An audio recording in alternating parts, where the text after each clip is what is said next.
All right, and it's going. Hello, everybody who is watching today. I'm Candy Leigh, and I'm here with Ally Bubb. She is a career coach, and I met Ally a couple weeks ago, I think, networking through a mutual friend, and we had so much in common and such a great conversation that we decided to come online today and talk about being a woman in your 40s, what it means, career changes, raising kids, the world of COVID, homeschooling, all the things that maybe we need to talk about that we don't always talk about. So we're just going to take a little bit of time and dig into that today. So Ally, could you just give us a little intro? Yeah, hi. It's great to be here. I'm really excited to talk. This is such a passion of mine, quite honestly. Um, as a woman in my 40s, I know that is not an easy life. And everything that I do is really around supporting others who are walking the same journey. You know, those questions that everybody asks around their career and their life, and what does it all mean, and the bigger purpose that we are all trying to find throughout everything. And so I'm just really excited to have this conversation today. Awesome, awesome, awesome. So just before we got started, we decided we were going to pull a card from the self-care deck. And I had them all spread on my lap here. So I just pulled one out. And the deck, the card is ground yourself. Oh, Okay, here it is. I'm going to show it here. Ground yourself, which is a beautiful one. This is actually the same card that I pulled when I did a conversation with yoga, my friend who does yoga, my guy wow. actually who does the yoga teaching. So I'm going to read it here and see what comes up for you. See what your thoughts are. Okay. Mantra: ground yourself. I am grounded, stable, and strong. Come into the present moment, connect with the earth, and stabilize yourself in a harmonic state through grounding. This practice helps you integrate higher messages and callings by bringing them fully into your physical body through the earth's energy field. To ground yourself, sit or walk barefoot on the ground. Meditate on the sensation of connecting with the earth. Close your eyes and imagine your body growing roots into the ground. Visualize the roots going deep, all the way to the center of the planet. Picture yourself drawing in the energy from the Earth's core and using it to nourish your mind, body, and spirit. When you open your eyes, allow yourself to feel calm, centered, and clear. You can also ground yourself by eating a nourishing meal that contains root vegetables, gardening, shaping things with clay, or spending time in nature. Find an activity that makes you feel fully present in your body and appreciative of the connection you have to the earth. Journal prompt: how do you feel after taking the time to connect with the earth physically and through a visualization meditation? Wow. Yeah. Oh, I So love that. I love it too. It's so crazy that that was pulled up again today. Um, there's a lot of cards in here, and for that one to come up twice is interesting. I think it's a calling to reiterate the importance of staying connected and grounded. It is. And this is one of those things that is so much a struggle. I think for women, especially, is trying to stay grounded when everyone needs something from you, when you are scrambling between whatever it is you do for a living and whatever it is your family situation looks like, and trying to bring all those things together. Boy, it's almost impossible some days. And this is a piece. I know for myself, it was a huge struggle, and I see it with a lot of the clients that I work with, of trying to switch my thinking to remember that if I'm not grounded, I'm not nearly as good at helping anyone else in all the ways that I want to help people and all the things that I want to do. Um, I actually I encourage my clients, and this is actually something I do for myself, is um, I call it dress every day. And now, of course, we think about our clothes and what we're wearing, and everybody has different things that they feel comfortable and beautiful in. But for me, that's really, it's the shorthand for me around, okay, because I obviously can't go and do any of the things I need to do without also being dressed. But so it reminds me to get started in the morning, which is around thinking about, first and foremost, diet. Like, what am I going to put into my body to fuel myself? Because, I'd even mentioned it on the card. You can't be grounded that way. Reflection, pause, breathe, take a moment for yourself. If you don't claim it as yours, no one else is going to give it to you. Mm. Um, E is for exercise. And that for me is movement in whatever form. I don't necessarily believe you have to go to a gym or do a thing, but if you love that, do that, whatever it is that you'll actually do. Um, and last but not least, of course, is sleep. Trying to steal time from when you're supposed to be sleeping in order to do the things. Oh man, that just erodes your foundation so quickly. And of course, there's one more S in dress. And that, for me, is all about soul care. We Mm. each have different things that keep us alive, that make us just, oh, so vibrant. And those are always the first things we cut when things get hectic. Those are the things that we're like, oh, well, I could go a day or two or five or a whole week without whatever that thing is. And it turns out you can, but why would you want to? You should be laughing every day. For me, I need to listen to music every day. I need to just be connected with people. And when I skip those things, I am not the best version of myself. Oh my gosh, so much of what I've got goosebumps. Like so much of what you're saying resonates with me, and especially that last S, the soul. Yeah. In my book, I write about self-care is soul work.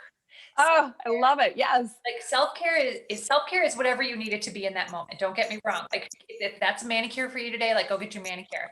But also at some point in your life, those like the woman in her 40s, right? The manicures, the eyebrow wax, the Botox, the running to Target by myself. Like that's not self-care. That's like errands and maintenance and things that we need to do. And for Yeah. me, when I think about that soul work, it's that intentional and deep journey inward through meditation, through journaling, through uh, taking a moment to read or listen on an audiobook, whatever, pick your poison, whatever, something that speaks to your soul in a different way.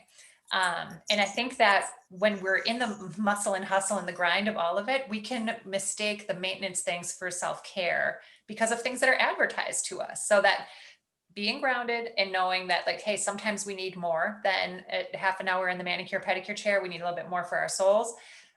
The manicure's great. Like I could use one. But at the same time, like that soul work is critically important too. Yeah. I love that. Yes.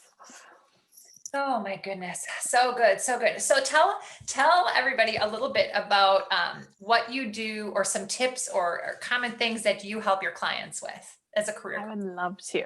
Yes. So I work, I would say, with a couple of categories of people. And my background is really so I spent my entire career in corporate and technology. So I have a passion for fixing the leak in the technology pipeline, making sure that we have more equity, not just in technology, but across all of our STEAM careers, because that is so critically important. So that's very important to me, and I love working with anyone who supports equity in those spaces because we need more equitable leaders, period. Um, the work that I do really centers around two groups of people. One is people who aren't enjoying the work that they do anymore, but would like to do that work maybe at a different place that feels more aligned with what they're interested in. Maybe it's a similar type of role or the next level up role, and they're not seeing the opportunities that they would like to see where they're at. So they're continuing to advance their career, continuing to do cool, new, interesting things kind of in the space that they've been in. The other side of the coin then is it can best be summarized by the folks who call me and say, Ally, I don't know what I want to do, but I know this isn't it. And oh boy, can I relate. I've been both of those people over the course of my career. And there is nothing like seeing someone finally go, wow, Mhm. that's the thing. I had no idea I was so good at this. I had no idea how great it would feel to do that.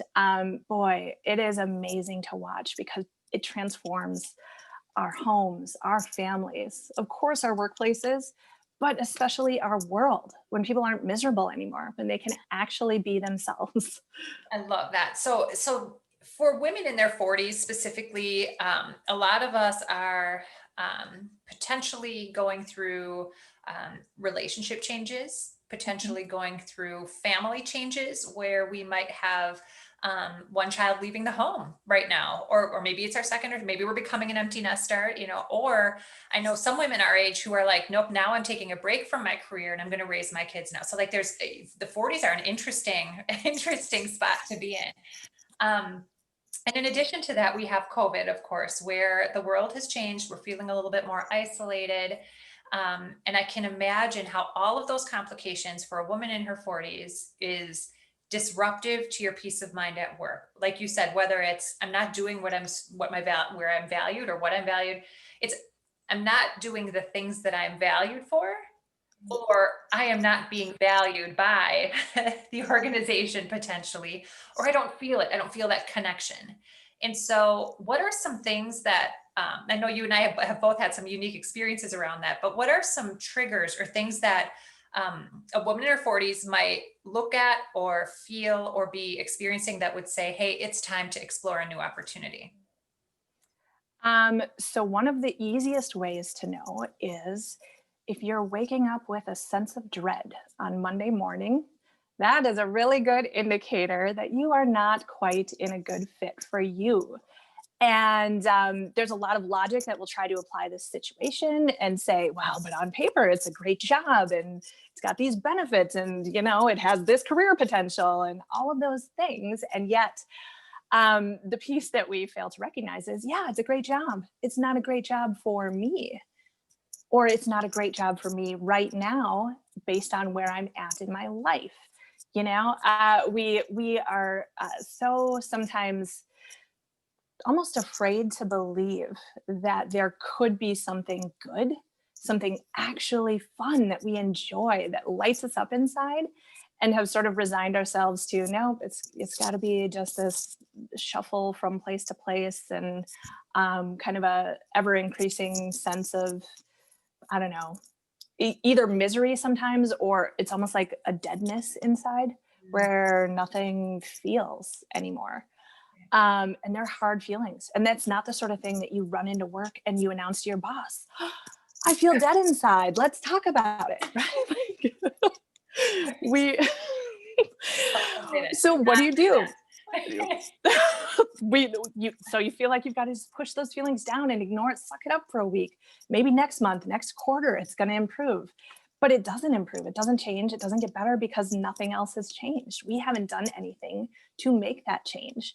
And so if you've got any of those feelings, I guess if you're looking for a sign, that's it.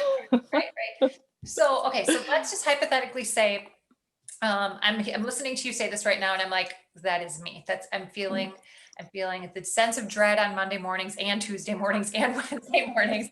I'm not comfortable going to my boss to have a conversation about career mobility because of transformations at work or other things going on.